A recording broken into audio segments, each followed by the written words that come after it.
Hello friends, welcome to my YouTube study Vedic Singh. उम्मीद करती हूँ आप सभी स्वस्थ होंगे और अच्छे होंगे। तो आज की इस क्लास में मैं आप सभी का जोरदार स्वागत करती हूँ। ईवीएस की इस क्लास में आप सभी का मोस्ट वेलकम है। चलिए, ईवीएस की इस क्लास में जो पहला प्रश्न वन लाइनर की दृष्टि से है वह आपसे पूछता, पारिस्थितिकी के जनक फादर ऑफ इकोलॉजी की संज्ञा किसे प्रदान की गई है। आप सभी का उत्तर यहाँ पे होगा अर्नेस्ट हेकेल। Ernest Haeckel. बढ़ते हैं अगले प्रश्न की तरफ। अगला प्रश्न आपकी स्क्रीन पर, पारिस्थितिकी के अंतर्गत पारस्परिक अध्ययन किया जाता है। पारिस्थितिकी के अंतर्गत, जिसे आप इकोलॉजी के नाम से जानते हैं, के अंतर्गत किसका अध्ययन किया जाता है। आप सभी का उत्तर यहाँ पे होगा वातावरण एवं जीव समुदाय का। वातावरण एवं जीव समुदाय का। नेक्स्ट, रंध्र रंध्रों का खुलना व बंद होना निर्भर करता है। रंध्र मतलब जिसे आप स्टोमेटा के नाम से जानते हैं, उनका खुलना और बंद होना किस पर निर्भर करता है। आप सभी का उत्तर यहाँ पे होता है प्रकाश पर। नेक्स्ट आपसे पूछता है, वाष्पोत्सर्जन की क्रिया क्या है। वाष्पोत्सर्जन की क्रिया क्या है, तो आप सभी का उत्तर यहाँ पे होता है जैविकी, बायोलॉजिकल, जिसे आप इंग्लिश में बायोलॉजिकल कहते हैं। आप कभी कभी एग्जाम में आप जो हिंदी नाम अगर नहीं कंफ्यूज हो जाए तो आप इंग्लिश नाम को भी देख लिया करिए। तो बजाय जैविकी को बायोलॉजिकल नाम से भी जाना जाता है। Next, vitamin A, vitamin D तथा कैरोटीन के निर्माण में महत्वपूर्ण भूमिका निभाती है। तो ये महत्वपूर्ण भूमिका किसमें निभाती है, तो प्रकाश की किरणें जो होती है वो विटामिन ए, विटामिन डी और कैरोटीन के निर्माण में महत्वपूर्ण भूमिका निभाती है। नेक्स्ट, अल्पदीप्तिकाली पौधे हैं। अल्पदीप्तिकाली पौधे कौन कौन से हैं, तो आप सभी का उत्तर यहाँ पे होता है तंबाकू एवं सोयाबीन। तंबाकू एवं सोयाबीन। तो फ्रेंड्स, उसके पहले मैं आपसे सारी रिक्वेस्ट करना चाहती हूँ, अगर आप मेरे चैनल पे नए हैं तो मेरे वीडियो को लाइक और मेरे चैनल को सब्सक्राइब करना कतई ना भूलें। साथ ही साथ अगर आप मेरे चैनल पे पुराने हैं तो प्लीज़ मेरे वीडियो को अधिक से अधिक शेयर करें। छाया प्रति पौधे को क्या कहते हैं। छाया प्रति पौधों को क्या कहा जाता है। आप सभी का उत्तर यहाँ पे होता है छाया प्रति पौधों को हेलियोफोबस, हेलियोफोबस के नाम से जाना जाता है। बढ़ते हैं अगले प्रश्न की तरफ। अगला प्रश्न आपकी स्क्रीन पर है, एंजाइम क्रियाशील का सर्वोत्तम ताप है। एंजाइम क्रियाशील का सर्वोत्तम ताप है तो ये कितने ताप पे होता है, तो आपका ये 20 से 25 सेंटीग्रेड के ताप पर होता है। नेक्स्ट, एंजाइम का विकृतीकरण, एंजाइम का विकृतीकरण हो जाता है तो एंजाइम की विकृतीकरण की अगर बात करें तो ये आपके 60 से 70 सेंटीग्रेड ताप पर हो जाता है। नेक्स्ट, अल्पाइन वृक्ष भारत में कहाँ मिलते हैं, तो अल्पाइन वृक्ष की अगर बात करें तो ये आपके 3600 से 4000 मीटर ऊंचाई पर मिलते हैं। नेक्स्ट, अस्थाई बर्फ लाइन, स्नो लाइन भारत में ऊंचाई पर है। स्थायी बर्फ लाइन की अगर बात करें तो भारत में उसकी ऊंचाई कितनी है, तो आपका उत्तर यहाँ पे होगा 400 मीटर। या मीट नहीं है यहाँ पे आपका 400 मीटर। कितना, sorry sorry 4000 metre, 4000 metre. Next, अंकुरण के लिए बीजों को कम ताप पे रखना क्या कहलाता है। अंकुरण के लिए बीजों को कम ताप पर रखना क्या कहलाता है, तो आपका उत्तर यहाँ पे होगा बसंतीकरण, बसंतीकरण। नेक्स्ट, मरुद्भिद पौधे, वुडी प्लांट में प्रायः पत्तियां बदल जाती हैं। किसमें बदल जाती हैं, तो वह कांटों में बदल के मांसलदार हो जाती हैं। जैसे मरुद्भिद पौधों की अगर बात करें तो आपका नागफनी जो होता है ये मरुस्थलीय भागों में पाया जाता है। नेक्स्ट आपसे पूछता है, आर्द्रता, ह्यूमिडिटी को मापा जाता है। अगर आर्द्रता के मापन की अगर बात करें तो आपकी सापेक्षिक आर्द्रता की प्रतिशत इकाई में मापा जाता है। नेक्स्ट, वनस्पतियों के सड़ने से गैस निकलती है। तो वनस्पतियों के सड़ने से जो गैस निकलती है उसका नाम है आपका मीथेन। इसको आप रासायनिक भाषा में CH4 के नाम से जानते हैं, CH4 के नाम से जानते हैं। तो कौन सी गैस है, तो यह है आपकी CH4। मीथेन ये धान के खेतों से गाय भैंसों की चुगली करने से तथा वनस्पतियों के सड़ने से निकलती है। बढ़ते हैं अगले प्रश्न की तरफ। अगला प्रश्न आपकी स्क्रीन पर, वायुमंडल में आर्गन गैस की मात्रा पाई जाती है। वायुमंडल में आर्गन गैस की मात्रा की अगर बात करें तो वह 0.93% होती है।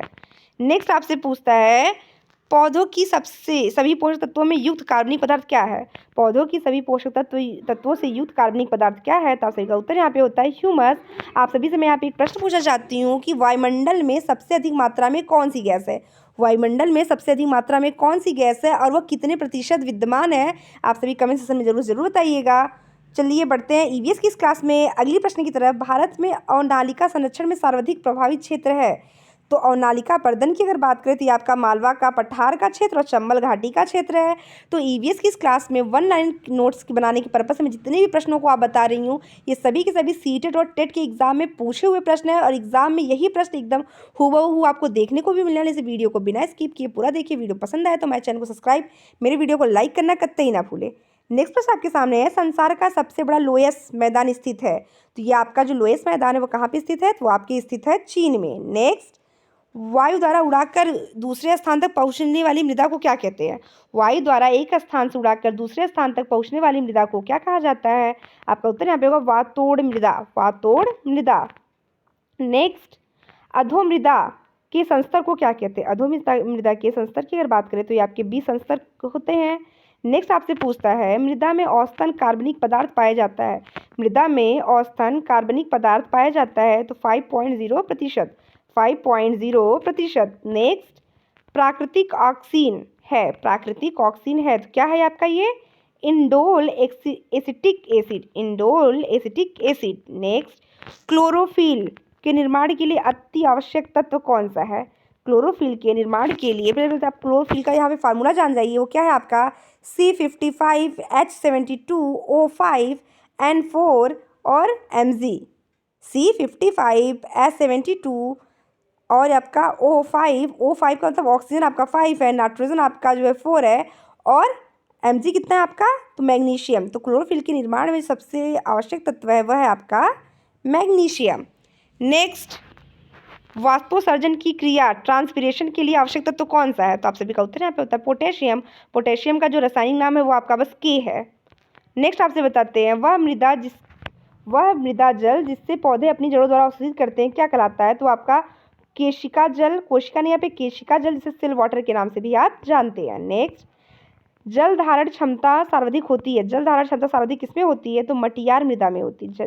जल धारण करने की जो क्षमता होती है सबसे अधिक किसमें होती है? तो मटियार मृदा में होती है। नेक्स्ट, जलक्रांत मृदा में वनस्पतियां मिलती हैं तो मैग्रोवन, जलक्रांत मृदा में जो वनस्पतियां होती हैं वो आपके मैग्रोवन होते हैं। नेक्स्ट, पौधों की वृद्धि तथा मृदा से पोषक तत्वों का अवशोषण सर्वाधिक पीएच मान होना चाहिए। तो पौधों की वृद्धि तथा मृदा से पोषक तत्वों का जो अवशोषण होता है वो पौधों को का जो पीएच मान कितना होना चाहिए?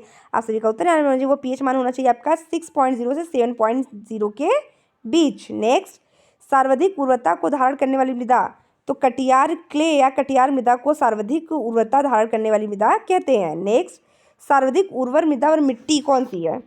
सर्वाधिक उर्वर मृदा एवं मिट्टी कौन सी है? तो आप सभी का उत्तर है दोमट मिट्टी एवं जलोढ़ मिट्टी, दोमट मिट्टी एवं जलोढ़ मिट्टी।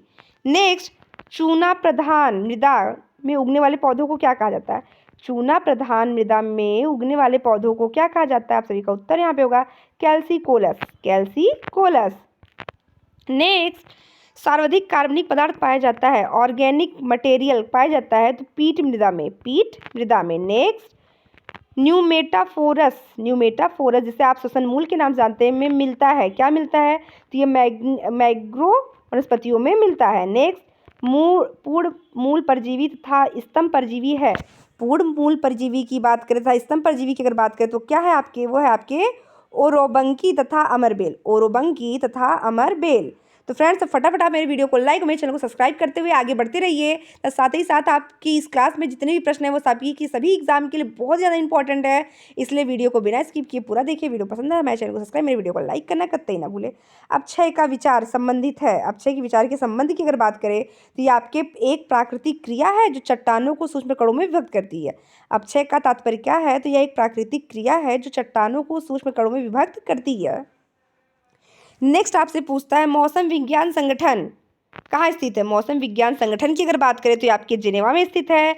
नेक्स्ट आपसे पूछता है, मौसम विज्ञान संगठन अभिनय, मतलब जो मौसम विज्ञान संगठन है वो कहाँ पे स्थित है? तो आपके जिनेवा में स्थित है। और इसकी स्थापना कब की गई अगर आपसे पूछा जाता है तो 23 मार्च 1950 को, 23 मार्च 1950 को कहाँ पे? जिनेवा में। बढ़ते अगले प्रश्न की तरफ। अगला प्रश्न आपकी स्क्रीन पर है, संयुक्त राष्ट्र पर्यावरण कार्यक्रम का मुख्यालय कहाँ है? तो संयुक्त राष्ट्र पर्यावरण कार्यक्रम के मुख्यालय की बात करें तो ये आपके नैरोबी में स्थित है। नेक्स्ट, संयुक्त राष्ट्र पर्यावरण कार्यक्रम की स्थापना कब हुई? तो संयुक्त राष्ट्र पर्यावरण कार्यक्रम की स्थापना की अगर बात करें यह वर्ष 1972 में हुआ है। नेक्स्ट, यूएनईपी के वर्तमान प्रमुख कौन है?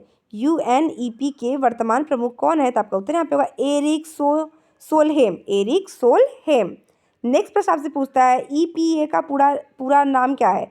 ईपीए का पूर्ण रूप क्या है? तो ये आपका है environmental protection agency, environmental protection agency. तो आज की क्लास में बस इतना ही, मिलते ही ऐसे ईवीएस की मज़ेदार प्रश्नों के साथ आपसे अगली क्लास में, तब तक के लिए धन्यवाद।